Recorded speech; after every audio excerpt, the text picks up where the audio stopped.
Êxodo, capítulo de número 4. Vamos ler novamente do verso 1 até o verso 17, sendo que nossa exposição será a segunda parte do texto, será do verso 10 ao verso 17. Êxodo, capítulo 4. Êxodo, capítulo 4, verso número 1 ao verso número 17. Diz a palavra do Senhor: Moisés respondeu: Mas eis que eles não vão acreditar em mim, nem ouvirão o que vou dizer, pois dirão: o Senhor não apareceu a você. Então o Senhor perguntou a Moisés: que é isso que você tem na mão? Ele respondeu: um bordão. Então lhe disse: jogue-o no chão. Ele o jogou no chão e o bordão virou uma serpente, e Moisés fugia dela. Mas o Senhor disse a Moisés: estenda a mão e pegue-a pela cauda. Ele estendeu a mão, pegou-a pela cauda e ela se transformou em bordão. Então o Senhor disse: isto é para que creiam que o Senhor, o Deus de seus pais, o Deus de Abraão, o Deus de Isaque, o Deus de Jacó, apareceu a você. E o Senhor continuou: põe agora a mão no peito. Ele o fez, e tirando a mão do peito, eis que ela estava leprosa, branca como a neve. Então o Senhor disse: põe a mão no peito outra vez. Ele a pôs no peito novamente, e quando a tirou, eis que se havia tornado como o restante de sua carne. O Senhor continuou: se eles não acreditarem em você, nem atenderem à evidência do primeiro sinal, talvez acreditarão na evidência do segundo.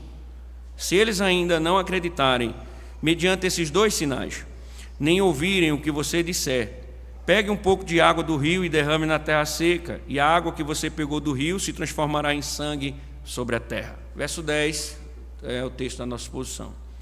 Então Moisés disse ao Senhor: Senhor, eu nunca fui eloquente, nem no passado, nem depois que falaste a teu servo, pois sou pesado de boca e pesado de língua.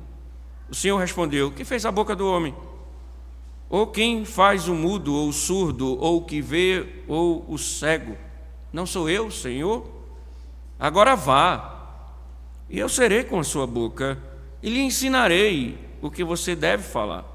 Porém Moisés respondeu: Senhor, envia alguém outro que quiseres enviar, menos a mim. Então a ira do Senhor se acendeu contra Moisés. O Senhor disse: Arão o levita não é seu irmão? Eu sei que ele fala fluentemente, eis que ele vem ao seu encontro, e ao ver você, se alegrará em seu coração. Você falará com ele e lhe porá na boca as palavras. Eu serei com a sua boca e com a dele, e ensinarei a vocês o que deve fazer. Ele falará por você ao povo. Ele será como se fosse a sua boca, e você será para ele como Deus. Leve, pois, na mão este bordão com o qual você fará os sinais. Mais uma vez, Senhor, tua palavra, ó Deus, tão maravilhosa, Senhor, ela é lida e será exposta, e nós só clamamos, pedimos que o Senhor possa falar aos nossos corações, assim como foi pela manhã, Senhor, que o Senhor possa bondosamente fazer, ó Deus, com que tua voz soe aos nossos ouvidos. Em nome de Cristo, amém. Pode sentar, irmãos.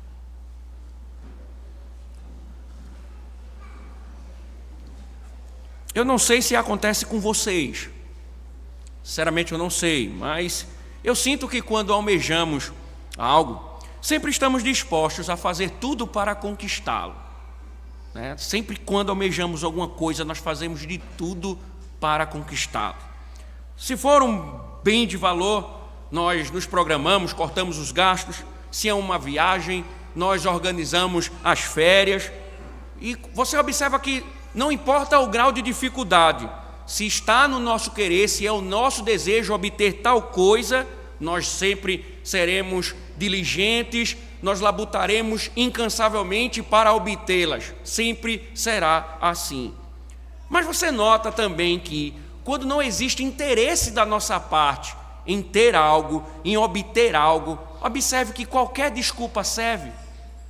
Nós temos sempre uma desculpa pronta, nós sempre temos argumentos, por mais simples que sejam, nós sempre temos uma resposta, uma colocação, para de fato não prosseguirmos em frente em conquistar ou obter ou fazer alguma coisa que nós não desejamos. E nós, com certeza, imaginamos que é muito mais fácil resolver. Basta somente dar uma desculpa e a gente, de fato, elimina qualquer tendência, qualquer coisa que estiver e que não seja do nosso interesse obtê-la. Qualquer coisa pode servir de desculpa. Se nós não queremos, os argumentos brotam e nós temos justificativas por todos os lados para desfazermos de qualquer sedução, qualquer tentativa. É interessante, irmãos, porque nós chegamos na última cena do encontro de Moisés com Deus na sarça ardente. Após instruído, Deus o havia chamado para regressar ao Egito e dizer a Faraó que ele deveria deixar o povo partir. E Moisés fez muitas perguntas ao Senhor: quem sou eu? Quem és tu? Como acreditarão em mim? Como nós vimos pela manhã. E nós observamos, como nós falamos, que essas foram apenas as primeiras objeções de 5 no total. Ou seja, nós vimos que Moisés sempre, embora Deus estivesse falando com ele, Moisés sempre se erguia com objeções. Mas Deus sempre estava dando provas do seu favor. Deus sempre estava mostrando a Moisés. E na última cena nós vimos que Deus dá poder a Moisés. Nós vimos o cajado, o bordão, nós vimos a mão, nós vimos o sinal do rio Nilo se transformando em sangue. Então, Deus, mesmo com toda a dúvida e todas as objeções, Deus estava mostrando a Moisés que iria com Moisés, estava dando poder a Moisés para que Moisés, com a graça de Deus, fosse libertar o seu povo do Egito. Mas a conversa, irmãos, ela se estendeu e mais uma objeção foi levantada. Moisés deixou claro que não queria ir. Moisés agora revela o que está no coração dele. Ele não quer ir, ele não quer obedecer à ordem do Senhor. E ele mostra que o interesse dele, ele diz: Senhor, envia outro. Não envia a mim, envia outro. Então veja, todas as indagações que ele levantou, o Senhor respondeu, o Senhor mostrou, o Senhor falou, o Senhor deixou claro que iria operar através dele, o Senhor deu poder a ele para que ele mostrasse que Deus de fato estava com ele. No final ele disse: eu não vou enviar outro. Envia outro. Só que, irmãos, o texto mostra que nada justificava essa evasiva de Moisés. Nada justificava. Porque Deus estava o tempo todo dando provas, mostrando, ensinando ao profeta, a Moisés, ensinando o tempo todo que estaria com ele. Nada justifica essa evasiva. Então o texto está querendo mostrar o que hoje? O que é que esse texto está querendo mostrar? Nada justifica nós desobedecermos a Deus.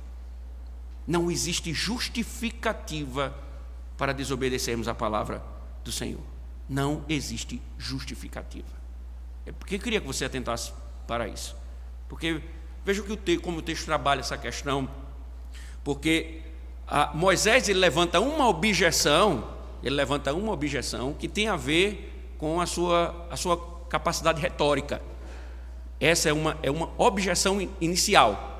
É a sua quarta objeção, que tem a ver com sua parte retórica. Veja o verso número 10 novamente. Então disse o Senhor, então Moisés disse, ao Senhor: Senhor, eu nunca fui eloquente. Prestem atenção, irmãos, que esse texto é bem interessante. Senhor, eu nunca fui eloquente, nem no passado, nem depois, observe esse detalhe aqui, nem depois que falaste a teu servo, pois sou pesado de boca e pesado de língua. Imaginemos, irmãos, que Moisés aqui está levantando um argumento bem interessante, porque o que ele está questionando é que ele não tem a capacidade retórica para chegar, ou seja, isso seria um tratado político, e ele se julgava incapaz pela sua capacidade retórica. Ele não via condições nele de se aproximar do rei egípcio e tentar fazer uma proposta de liberdade para o povo de Deus. Ele se julgou que não estava à altura da tarefa por causa de ser pesado de língua ou não ser eloquente. E aí, irmãos, a pergunta que geralmente os estudiosos fazem é: qual era a deficiência de fato dele? E quando nós analisamos o texto literalmente, ele está dizendo da seguinte forma: ah, Senhor, eu não sou homem de palavras, eu tenho uma língua pesada. E aqui os estudiosos eles se debatem, né, no texto para tentar chegar a uma conclusão. Então alguns chegam a dizer: será que era uma timidez? Será que Moisés era um homem tímido? Isso não seria algo difícil, né? Ou será que Moisés ele tinha mesmo de fato um distúrbio na fala? Ele tinha um problema de fato na fala dele, e o que ele estava dizendo ao Senhor de fato é verdade a respeito da sua questão da fala? Havia um problema. É interessante pensar que a Septuaginta, que é a tradução grega do Antigo Testamento, ela usa uma palavra grega que diz que Moisés era gago. Ele era um Américo Júnior do Egito, né? Então ele era gago. A Septuaginta diz que ele tinha gagueira. O problema dele era gagueira. Outros podem dizer que essa fala de Moisés ela pode também significar que Moisés, pelo fato de ter vivido muito tempo nas regiões de Midian, podem ter tirado dele a habilidade de falar a língua egípcia, e por isso agora ele se julga incompetente.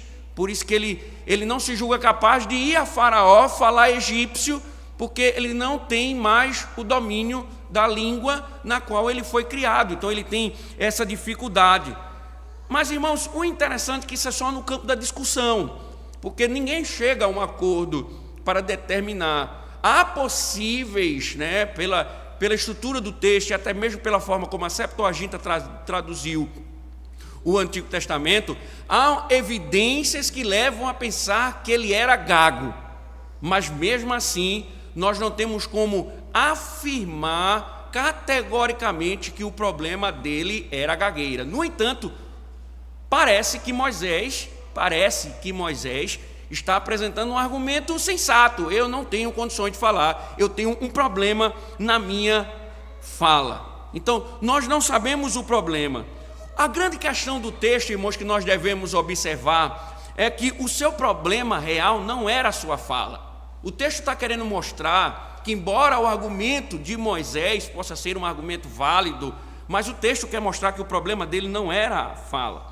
Porque, independente da sua eloquência, pensemos, Deus já havia dito exatamente o que ele deveria fazer.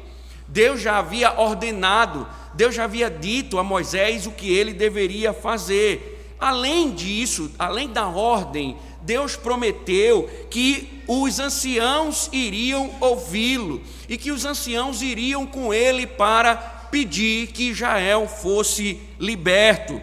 Então, observem, ainda que existisse uma deficiência, a ordem divina, a promessa divina, ela mostra que, ainda que houvesse essa deficiência, a deficiência não impediria, porque Deus iria fazer conforme tudo aquilo que ele havia prometido.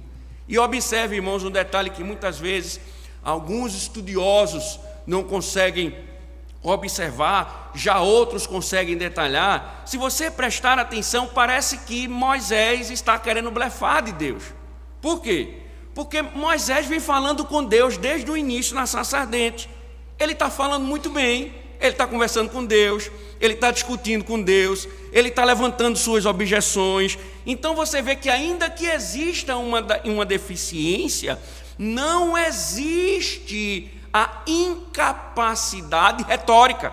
Então, ainda que ele tenha uma deficiência, ele não está ali conversando com Deus. Quem sou eu? Quem és tu, Senhor? Quem vai comigo? O que eu vou dizer? Ele não está ali conversando com o Senhor? Então veja, se ele tem a capacidade de dialogar com o grande eu sou, ele certamente teria a capacidade de conversar, de trocar algumas palavras com Faraó. Então, Moisés não precisava ser um orador, Moisés precisava apenas obedecer. O problema, irmãos, de Moisés fica caracterizado no capítulo 3 e adentra no capítulo 4. O problema de Moisés era desobediência, era se submeter àquilo que Deus estava dizendo. E aí, mais uma vez, irmãos, não critique Moisés. Porque você é assim também. Você é assim também. Quantas desculpas você tem usado para não obedecer ao Senhor? Quantas? Quantos argumentos você tem usado para não obedecer ao Senhor? Quantas desculpas, por exemplo, você tem usado para não guardar o dia do Senhor? Quantas desculpas você tem usado para não estar na casa do Senhor dominicalmente? Quantas desculpas você tem usado para desobedecer à lei de Deus? Ah, pastor, é meu pai. Ah, pastor, é minha mãe. Ah, pastor, é meu tio. Ah, pastor, é minha tia, é minha avó, é meu filho, é o meu marido, é o meu cansaço, é a minha saúde. Quais são as desculpas? Moisés disse: eu não sou bom de fala, Senhor. Eu não posso obedecer os teus mandamentos, porque eu não falo bem. E nós muitas vezes, o Senhor diz: faça, me obedeça, seja obediente, se submeta à minha vontade, e nós ficamos usando argumentos mentirosos para descumprir a palavra de Deus, para não nos submetermos à palavra de Deus. E aí, irmãos, o que nos mostra, o que esse texto está nos mostrando, é que Deus não diz: dependendo das circunstâncias, me obedeça. Ele diz: independente das circunstâncias, obedeça. Não existem argumentos, não existem desculpas, não existem fundamentos, não existe nada que possa justificar a quebra da lei de Deus. Se Deus disse obedeça, nós devemos obedecer. Nós muitas vezes ficamos querendo desculpar, querendo arrumar um jeito para não nos submeter à lei do Senhor, como se Deus aceitasse as nossas desculpas. Você vai para o inferno com suas desculpas, porque o Senhor, Ele quer que você obedeça à lei dEle, e não existe nenhuma desculpa que você possa dar diante do Senhor para burlar a lei de Deus. E nós muitas vezes esquecemos disso. Ah, Senhor, ah, pastor, eu fui agressivo com o meu marido, agressiva com o meu esposo, porque ele me causou ira. Ah, pastor, eu desobedeci ao meu pai e à minha mãe, porque eles não agiram corretamente comigo. Ah, eu roubei a empresa, pastor, porque ele não estava pagando direito as contas, ele não estava fazendo as coisas corretas. Ah, pastor, eu traí a minha esposa, porque a minha esposa, ela não mais me procurou, tem tanto tempo, então por isso eu traí. A gente fica assim, sempre usando desculpas para burlar a lei de Deus, e Deus diz: não, você tem que me obedecer. Não existe possibilidade, mecanismo, nada que permita você quebrar a lei de Deus. Deus está dizendo: você deve ir, e Moisés está dizendo: eu não falo bem.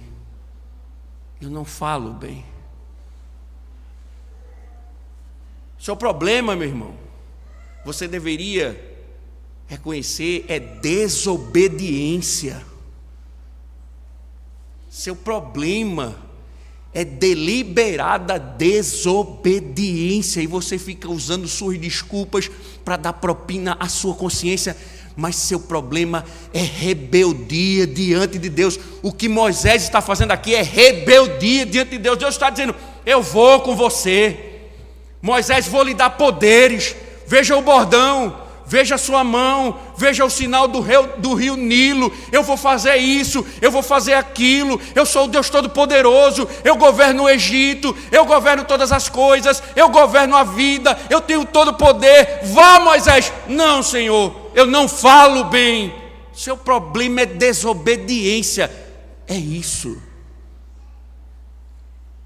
Seu problema é rebeldia diante de Deus. Seu problema é desobediência. Mas aqui, irmãos, também é interessante, porque outro princípio, só desse verso, Tem um princípio muito importante aqui, porque esse é um lembrete de que a eficácia da proclamação da palavra não depende apenas da eloquência. É claro que uma boa habilidade retórica ela é útil, é claro, mas o que está nos mostrando aqui é que ela não é essencial para a comunicação do Evangelho, ela não é determinante. Basta lembrar o que o próprio Paulo ele fala, onde ele faz uma análise das críticas que ele recebe. Por exemplo, que em 2 Coríntios capítulo 10, verso 10, ele diz que alguns coríntios diziam que sua fala era desprezível, ele não sabia falar bem, e muitos estudiosos concordam com isso. Há indícios no Novo Testamento de que o próprio Paulo, ele sabia que as igrejas, algumas igrejas, em especial a igreja de Corinto, considerava que ele não era um bom pregador, que ele não era um bom pregador. E ele chega a falar isso em 2 Coríntios capítulo 10, que comentavam que sua fala era desprezível. Alguns dizem até que o motivo daquele jovem ter caído quando ele estava pregando a noite toda e ter morrido foi justamente sono que bateu, que ele era um tão ruim pregador que o caba dormiu, caiu e acabou morrendo. Mas observe que Paulo ele vai dizer que o conteúdo de sua mensagem era o conteúdo de Cristo. E Paulo diz assim, na mesma epístola: talvez eu não saiba falar, mas eu tenho o conhecimento do Evangelho. E por que esse princípio é importante, irmãos? Porque, por vezes, nós não estamos preocupados com o conteúdo, mas com a capacidade retórica. Nós estamos mais preocupados com a capacidade retórica, com o poder de retórica, do que mesmo com o conteúdo daquilo que é transmitido. Por isso, os gostos acabam tapando os ouvidos e não percebem a voz divina. E a questão não é você gostar de um pregador ou outro, essa não é a questão. Você pode admirar um tipo de retórica, você pode admirar tantos outros pregadores com diferentes estilos, mas aqui, meus irmãos, nós devemos entender que quando se trata da proclamação da palavra de Deus, a mensagem ela é mais importante do que o homem. E nós muitas vezes temos a tendência de valorizar mais o homem depois a proclamação da palavra. E aí, irmãos, nós devemos entender, na verdade, que de algum modo misterioso, as limitações de um pregador são muitas vezes essenciais à comunicação eficaz no Evangelho. Então, tropeçar nas palavras por vezes deve lembrar a congregação que toda eficácia vem de Deus e não do homem em si mesmo. Então, isso, irmãos, deve nos fazer pensar que não pode ser desculpa para que alguém seja um péssimo comunicador. Mas nós devemos entender que ainda que haja uma boa comunicação, uma boa retórica, nós devemos entender que é Deus quem usa a boa retórica. É Deus quem usa a boa fala. Então nós devemos observar da mesma forma. Se alguém não tem uma capacidade retórica, mas ainda assim, com suas fraquezas retóricas, ele pode ser usado por Deus. Mas sabe qual é o problema? É que muitas vezes nós usamos a retórica para não ouvir a palavra de Deus. Nós usamos muitas vezes a capacidade retórica daquele que expõe a palavra para nos esquivar da ordem de Deus. Ele grita muito, ele fala muito manso, ele gesticula muito, ele parece um pedaço de madeira no púlpito. Ele canta. Irmãos, devemos parar com isso. O que nós devemos entender é que as Escrituras estão nos mostrando que é a mensagem, é o conteúdo, ainda que seja alguém com uma capacidade oratória extraordinária, e ainda que seja alguém que não tenha tal capacidade, se ambos estiverem sendo fiéis à verdade de Deus, eles estão sendo a boca de Deus para o seu povo. Então, quando muitas vezes nós dizemos, não, ele grita muito, ele fala muito manso, na verdade nós estamos dizendo, eu não vou ouvir a voz de Deus. Eu não quero ouvir. Aí eu não tenho coragem de dizer que eu sou desobediente, que eu não obedeço a Deus. Eu não tenho coragem, sinceridade. Aí eu fico dizendo: ele grita muito, ele fala muito manso. Eu não tenho a coragem de dizer que o problema está em mim, no meu coração, na forma como eu rejeito a vontade de Deus. Então é mais fácil dizer: o problema é o pregador.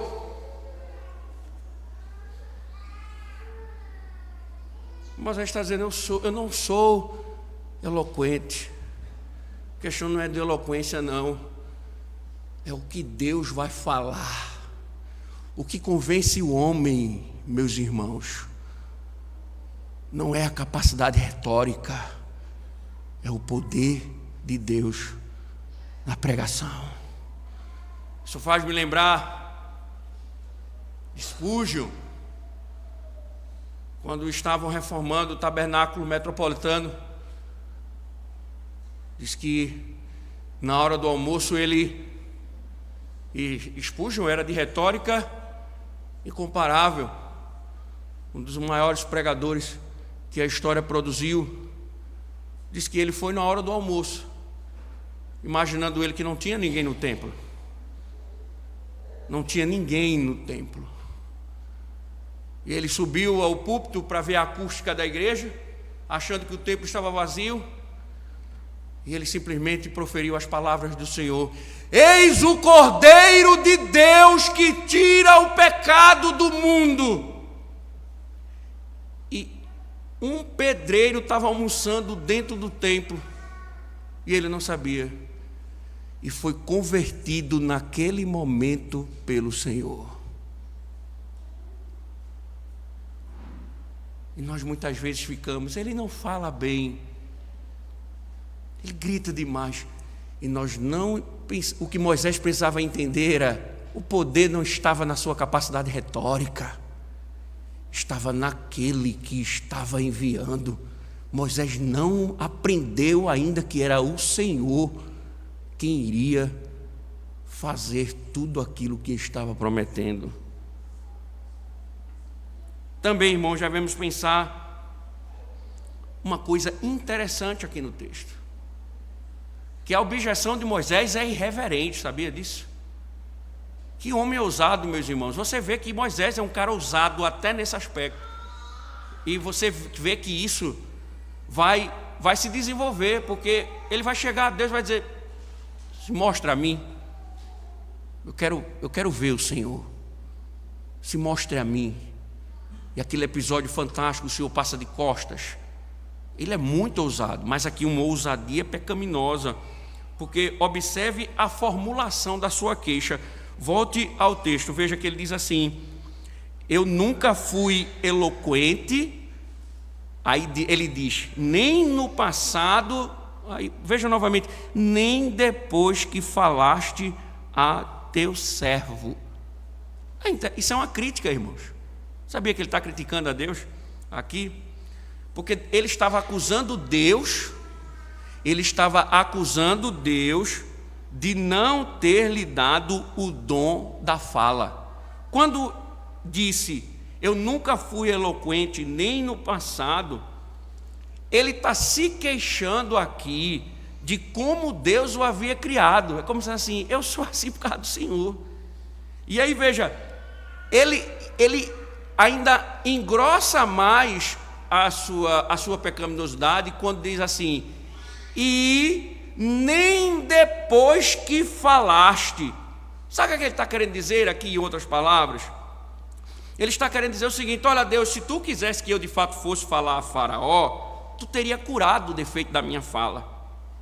É como se ele estivesse dizendo: olha, Senhor, eu estive aqui conversando contigo já faz um bom tempo, faz uns bons minutos que eu já venho dialogando contigo aqui, e tu não fizeste nada com relação à minha fala. Tu não operaste nenhum milagre para corrigir o meu problema de fala. E aí, o que o texto está mostrando é que Moisés está dizendo que Deus é o culpado. Deus é como se: olha, eu não tenho condições de fazer, e não me julgue por isso. Ai, irmão, que homem como pecador é miserável. Eu não tenho condições de fazer, mas não me julgue por isso, porque essa culpa é sua. Foi o Senhor quem fez assim. E nem quando eu estava falando com o Senhor corrigiu o meu problema. Como é que o Senhor quer que eu vá falar? E aí, irmãos, o que Moisés está dizendo, resumidamente, é: se eu vou desobedecer, foi o Senhor que fez isso. Porque se o Senhor quisesse que eu, de fato, fosse a Faraó, você teria sarado, ou teria, de fato, me feito nascer com condições de falar melhor. Ah, pastor, se eu quisesse chegar cedo à igreja, ou se Deus quisesse que eu chegasse cedo à igreja, Ele teria me dado filhos mais calmos. Se Deus quisesse que eu guardasse o 4º mandamento como Ele ordena, Ele me daria uma vida mais tranquila. Ah, pastor, se Deus quisesse que eu de fato dizimasse fielmente, Deus teria me dado um salário muito maior. Ah, pastor, se Ele quisesse que eu estivesse no culto, Ele teria me dado um marido mais dedicado. Ah, Senhor, pastor, se Deus quisesse que eu estivesse no culto dominicalmente no dia do Senhor, Ele teria me dado uma esposa mais crente.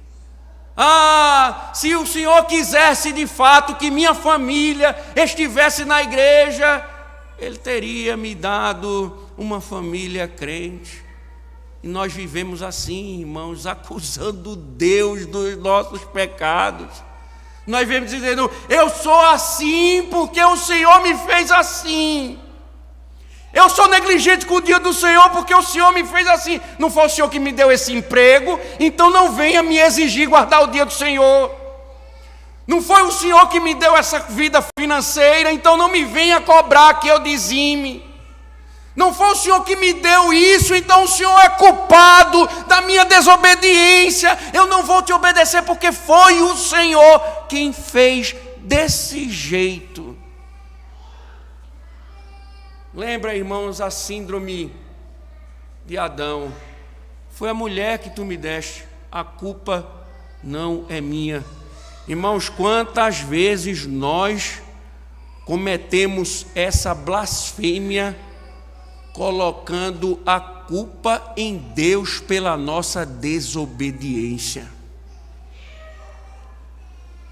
Eu sou desobediente porque o Senhor foi quem fez assim.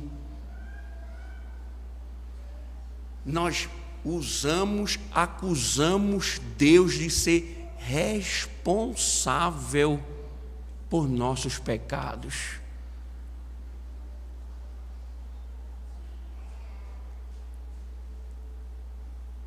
Eu não sei falar, Senhor, foi o Senhor que fez isso. Mais uma vez, meu irmão, seu problema é desobediência.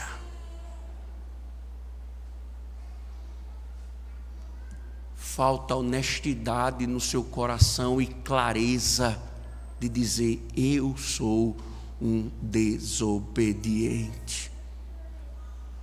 Eu sou um desobediente. Você é responsável pelos seus. Se você não guarda o dia do Senhor por causa da sua família, a culpa é sua. Se você não dizima, a culpa é sua. Se você está namorando e tem relacionamento com sua namorada, intimidade com sua namorada, a culpa é sua.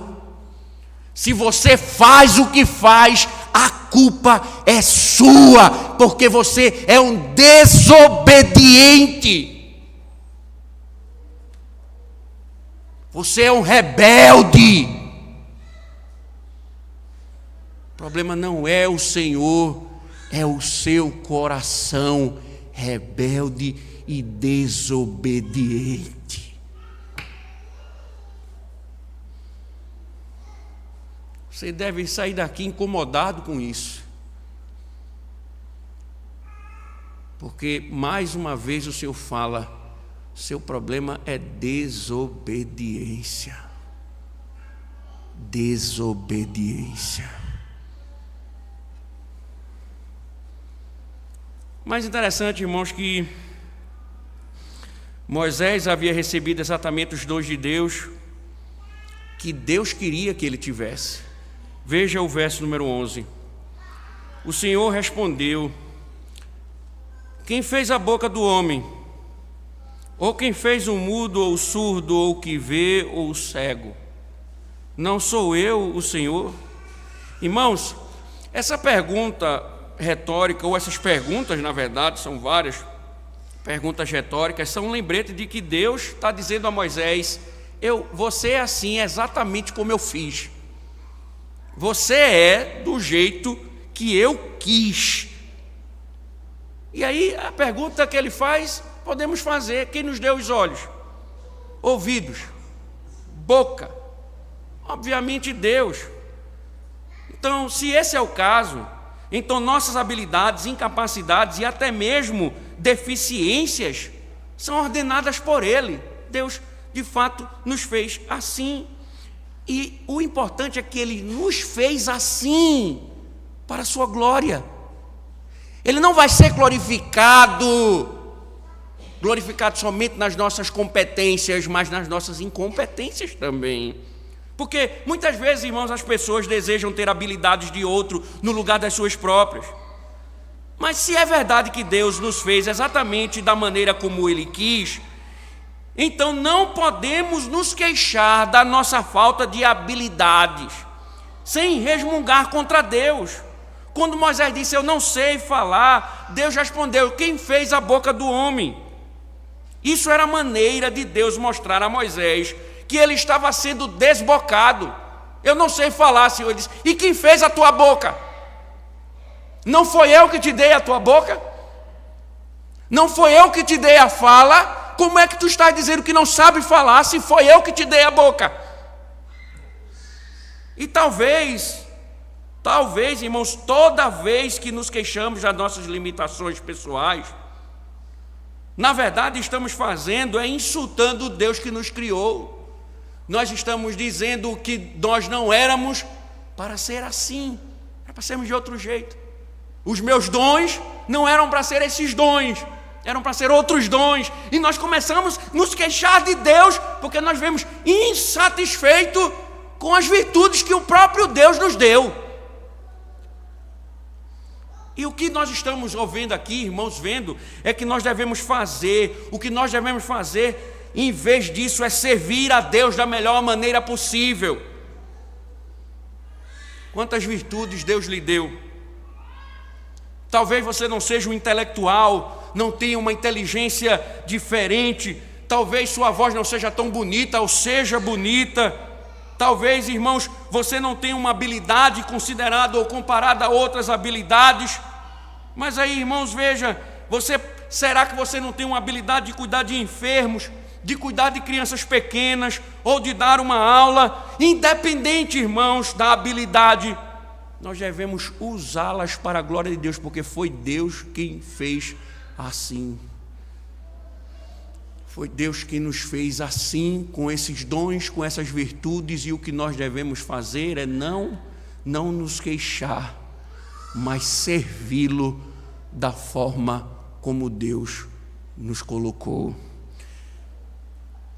Isso, irmãos, nós devemos entender, fazer o mesmo com as nossas deficiências, que também são usadas para glorificar a Deus. Deus menciona, irmãos, tanto a cegueira quanto a visão aqui, para mostrar que cada ser humano é chamado para servir a Ele, independente das circunstâncias. Se Deus é aquele que faz a pessoa surda ou cega, então até mesmo essas limitações podem ser usadas para a glória de Deus. Temos um bom exemplo nisso na história de Jesus, meus irmãos, e de um homem que era cego de nascença. Lembre que os discípulos estavam acreditando ainda que alguém que nascia enfermo, isso acontecia porque alguém era culpado pela deficiência do homem, e por isso chegavam a dizer que um rapaz de João 9 era cego por causa do pecado dos pais. Jesus rebate essa ideia dizendo: nem ele pecou, nem seus pais, mas foi para que se manifestasse nele as obras de Deus. O mesmo se aplica a cada um de nós, meus irmãos.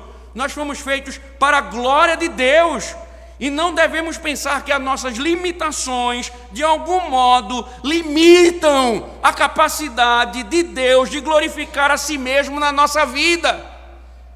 Nossas incompetências e incapacidades não impedem de Deus ser glorificado através de homens tão limitados como nós. Então, por mais espertos ou lentos que possamos ser, podemos obedecer ao chamado de Deus. Por mais fortes ou fracos que sejamos, podemos pensar e agir biblicamente para a glória de Deus, porque se Deus nos fez assim, Ele nos conduzirá para a sua própria glória. Por um princípio importante, irmãos, aqui ensinado a Moisés: não servimos a Deus por conta própria e não trabalhamos com nossa própria força, antes é tudo com a graça de Deus. É tudo com a força divina. E veja que Deus nunca avaliou a habilidade retórica de Moisés, mas tentou convencê-lo o tempo todo de que eu, Moisés, sou mais importante do que a sua fala, porque sou eu quem vou fazer, eu quem vou operar. Nós não acreditamos nisso, por isso que tantas vezes achamos que a nossa fala, a nossa competência, aquilo que nós fazemos, aquilo que nós produzimos, os nossos planos, a nossa força, porque nós pensamos que somos nós, e o Senhor está dizendo: sou eu, Moisés. Se Moisés era gago, Deus está dizendo: até um gago eu uso para a minha glória.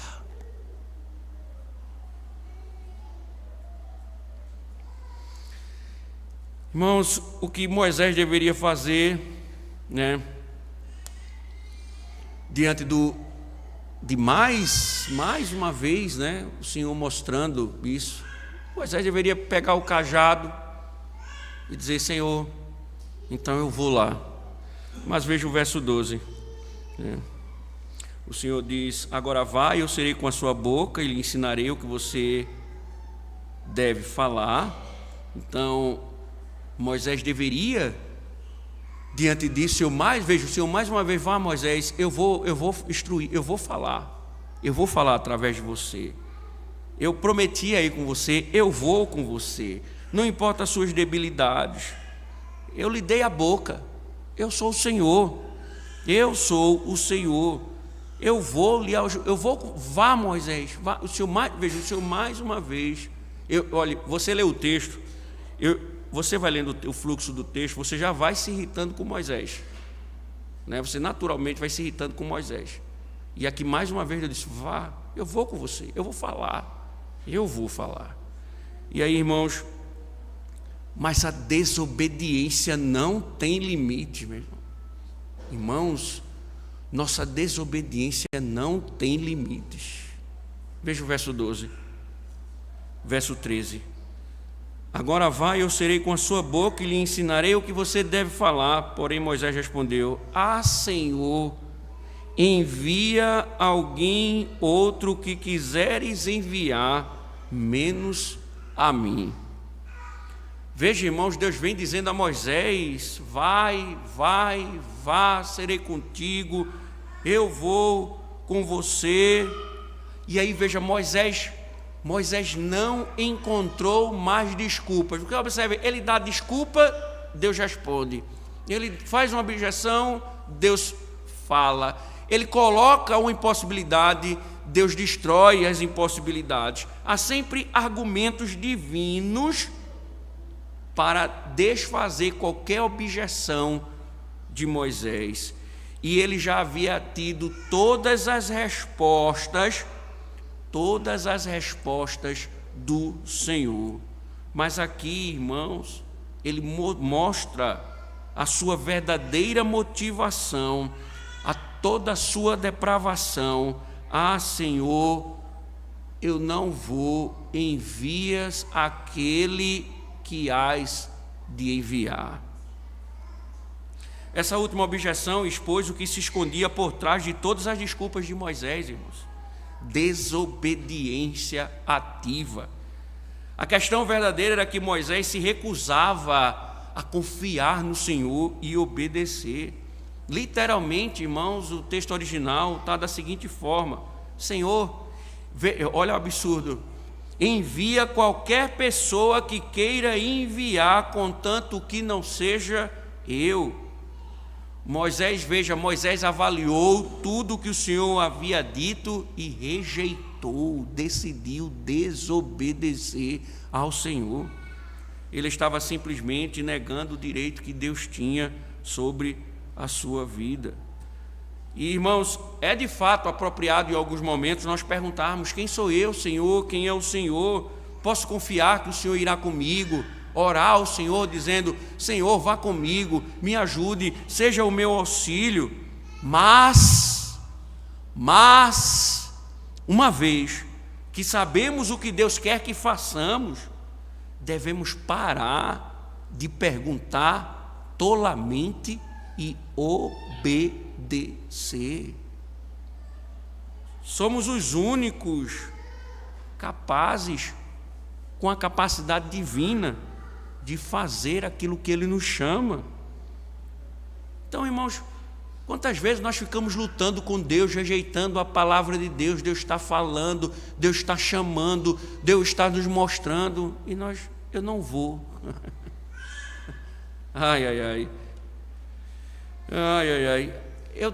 Eu decido. Veja, irmãos, que absurdo. Preste atenção, meu irmão, que absurdo. Meu Senhor está dizendo vai, eu estou dizendo não. Quem é você, meu irmão? Olha para a tua alma. Olha para os teus pecados. Quem é você para o Criador de todas as coisas, dos céus e da terra, o Senhor da tua vida, que tem a tua vida nas mãos, dizer assim, vai, você dizer, eu não vou, envia outro. Quanta blasfêmia, que absurdo. Você, uma formiga, dizer a um elefante, eu não vou. Quem é você? Que pecado é esse, meu irmão, que você não consegue enxergar que sua humanidade frágil está se erguendo contra Deus? Arrependa-se! Arrependa-se! Você está dizendo, eu não vou fazer aquilo que Deus manda, eu não. Quem é você, meu irmão? Quem é você para se erguer contra o Criador? Arrependa-se. Arrependa-se.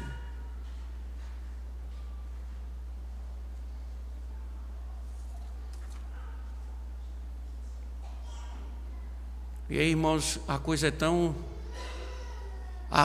rebelde, porque é por isso que a análise textual é muito importante, porque se vocês analisarem o pecado de Moisés, a rebelião de Moisés, se revela até como ele se dirige a Deus, porque, como eu falei, se vocês tiverem a prática de marcar as palavras que se repetem, e você pegar o texto, capítulo 4, e você fizer uma marca de Senhor, você vai ver que o nome pactual de Deus, a forma como ele se revelou, vem se repetindo com frequência em todos os versos.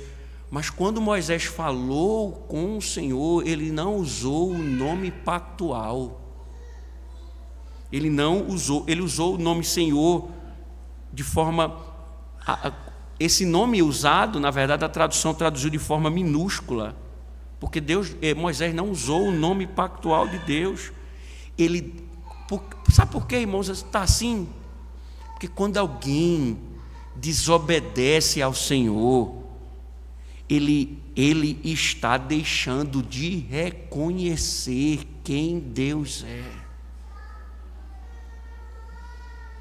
Quando Deus vem se revelando, eu sou, o eu sou, o eu sou, o eu sou, o eu sou. Quando Moisés se dirige a Deus, ele não usa o nome pactual.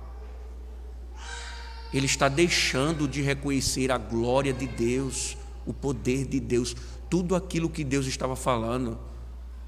Nós, quando desobedecemos ao Senhor, nós não estamos reconhecendo e dando a devida glória àquele que merece todo o reconhecimento e glória.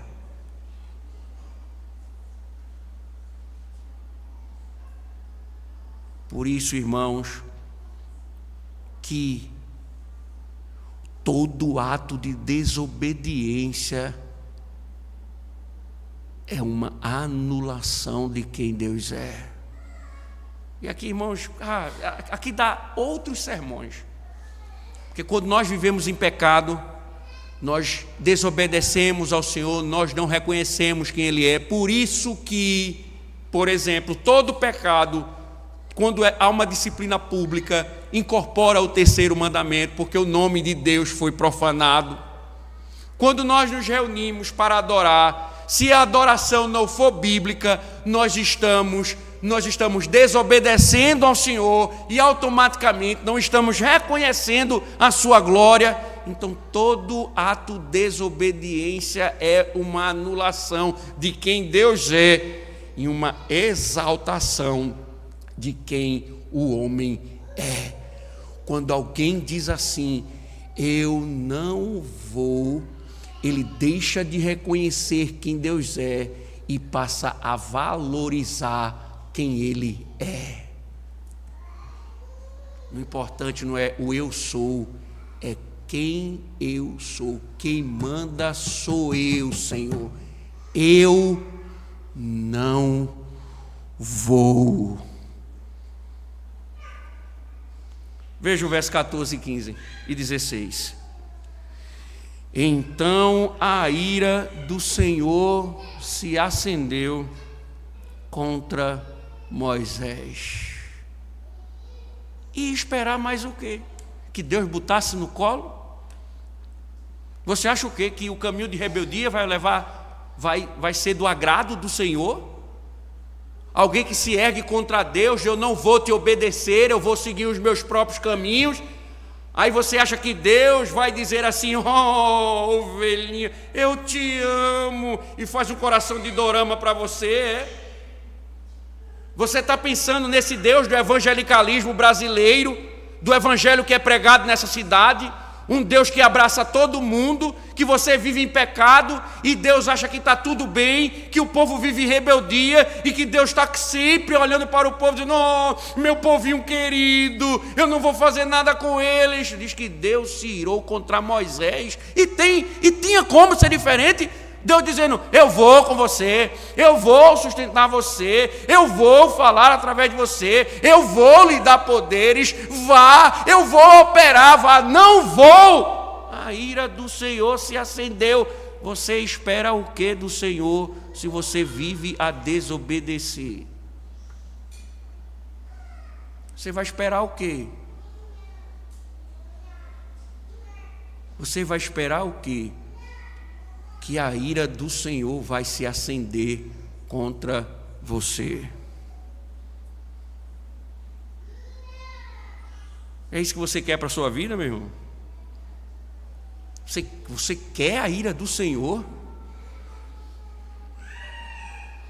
O Senhor E veja, olha quantas oportunidades o Senhor mostrou a Moisés, e Moisés não vou, meus irmãos. A ira do Senhor se ergueu. Essa é a primeira vez. Essa é a primeira vez. Essa é a primeira vez. No próximo enredo, Deus vai tentar matar Moisés.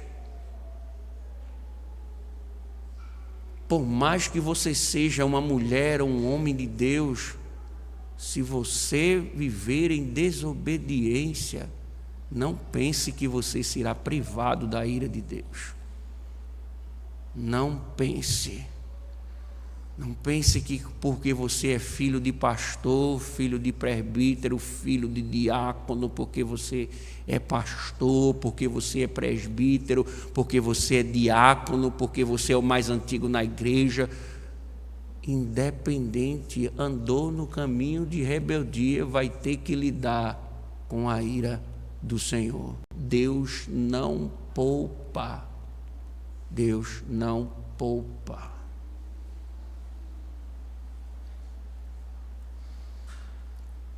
Você quer isso para a sua vida? Então vou lhe dar um conselho. Continue desobedecendo. Continue. Saia daqui como se não tivesse acontecido nada. Como se Deus não tivesse falado. Saia daqui e volte aos seus pecados. Domingo que vem, falte o dia do Senhor de novo. Eu lhe aconselho. Falte, não venha de manhã, só venha de noite, ou não venha de noite, venha só de manhã. Não fique para a escola dominical, volte para casa para os seus afazeres. Durante a semana não procure crescer em graça, em conhecimento, não procure estudar a palavra. Continue. Pode continuar. Pode continuar desobedecendo a Deus. Continue. Aí você vai ver o que é que vai acontecer.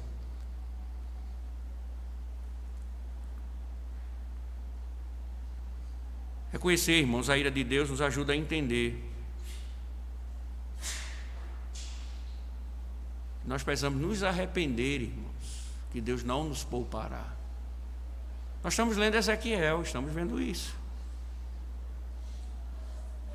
Mas é interessante, irmãos, porque Deus vai dar, ainda assim Deus vai dar um grande ensinamento aqui a Moisés. Veja, a fala agora de Deus é uma fala irritada. Deus está irado com Moisés. Agora o tom já é outro do Senhor, porque esse texto aqui ele vai alimentar a próxima narrativa e ele não vai morrer, porque a mulher dele vai circuncidar o filho. Mas ele já está na mira do Senhor aqui. Está na mira do Senhor. E aí veja que Deus, mais uma vez, muda o tom e diz: o Senhor disse, Arão levita não é seu irmão? Eu sei que ele fala fluentemente, eis que ele vem ao seu encontro, e ao ver você, se alegrará em seu coração. Você falará com ele e lhe porá na boca as palavras, eu serei com a sua boca e com a dele, ensinarei a vocês o que devem fazer. Ele falará por você ao povo, e ele será como se fosse a sua boca, e você será para ele como Deus. Então, o que é que Deus está mostrando aqui a Moisés? Deus está dizendo, olha, você vai ver posteriormente que Deus já havia falado a Arão, para Arão ir ao encontro de Moisés, e Arão ia comunicar a Moisés que o faraó havia morrido. Então Deus está já na sua providência mostrando que Arão iria encontrá-lo. Arão era um cara eloquente, nós observamos isso no texto, ou seja, um cara que falava bem, né? Mas observe que Deus vai e diz, tá bom, eu vou usar Arão, eu vou falar com você, você vai falar com Arão. Esse texto aqui, irmão, tem muito mais do que essas informações, porque, por exemplo, aqui nós vamos ver posteriormente que aqui começa a estabelecer o princípio do sumo sacerdote, né, o mediador. Então você vê, não é interessante porque, veja, Deus fala a Moisés, Moisés fala a Arão, Arão fala ao povo. Então você vê um mediador nesse processo, né? Então você já vê Moisés como um profeta, comunicando a palavra de Deus. Aí você vê outro princípio, embora a palavra de Deus tenha sido transmitida pelos homens, ela continua sendo a palavra de Deus quando vai ao seu ouvinte. Então, Moisés diz a Arão, Arão diz ao povo, e ela continua sendo a palavra de Deus, independente da boca de quem o transmitisse. Então, Arão vai ficar como um mediador, né, entre o povo, Moisés e Deus. Então, você vê esses princípios começando a ser estabelecidos, que vão ser desenvolvidos e explicados posteriormente na questão do tabernáculo, quando vai existir o sacerdote, o sumo sacerdote e etc. Mas aqui Deus está dando uma lição importante a Moisés, porque não era Moisés que deveria ir. Então, ele disse, Arão vai com você, né? Só que vocês lembram de Arão? Posteriormente, Arão desviará o povo ao fazer para eles um bezerro de ouro. Por quê? Por que isso? Por que Arão? Irmãos, quando nos recusamos a fazer o que Deus nos chamou para fazer, nós assumimos o risco de ver bezerros de ouro sendo erguidos. Quando nós não fazemos aquilo que Deus ordena, nós corremos o risco de vermos bezerros de ouro sendo erguidos. Deus disse a Moisés, vá, mas por causa da rebeldia de Moisés, Deus disse, Arão vai, e vai ser Arão que vai levantar o bezerro de ouro.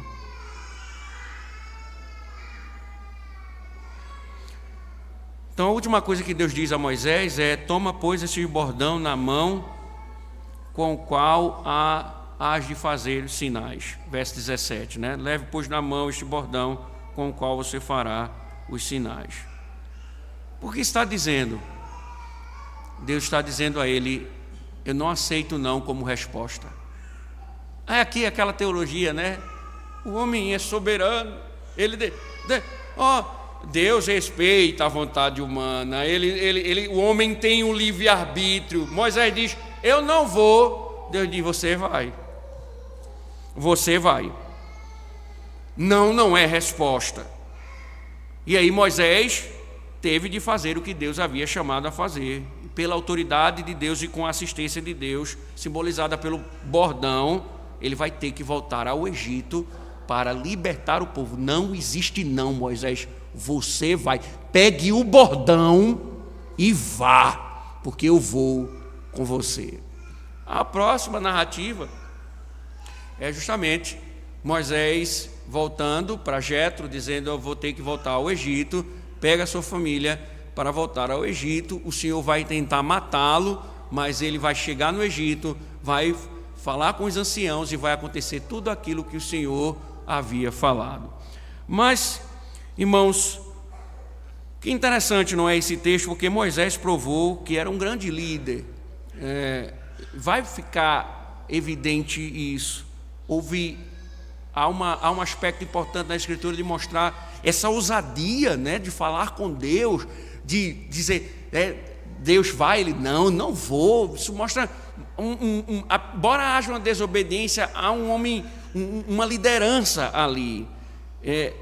Mas essa relutância, irmãos, qual é a cristologia do texto? É que essa relutância, embora Moisés seja o grande libertador, o grande líder, essa relutância, ela mostra que existe um líder perfeito, um único Salvador perfeito.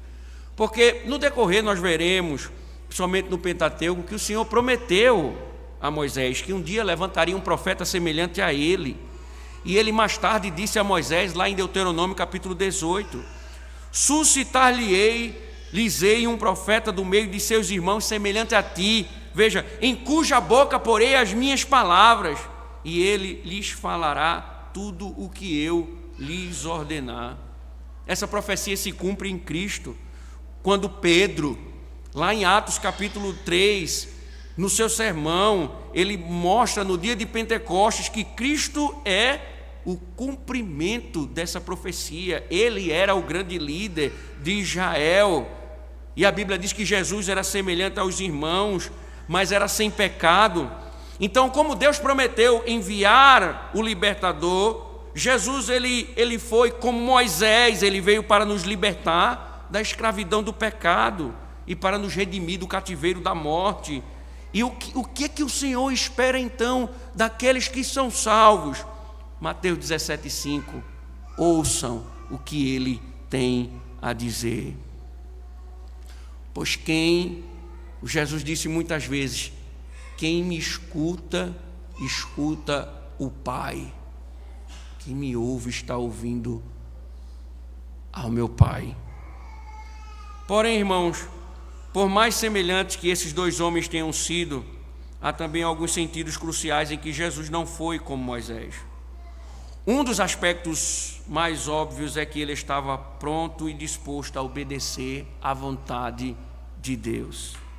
Ele sempre disse ao Pai, eu estou aqui para fazer, ó Deus, a tua vontade. Quando Satanás lhe tentou e disse, transforma essas pedras em pães. Ele disse, nem só de pão viverá o homem, mas de toda palavra que procede da boca de Deus. Ele sempre estava disposto a obedecer ao seu Deus.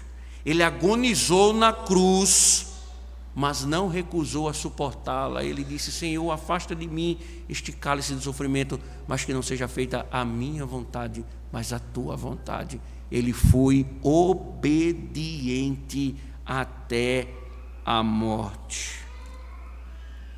E então ele saiu e ofereceu a sua vida.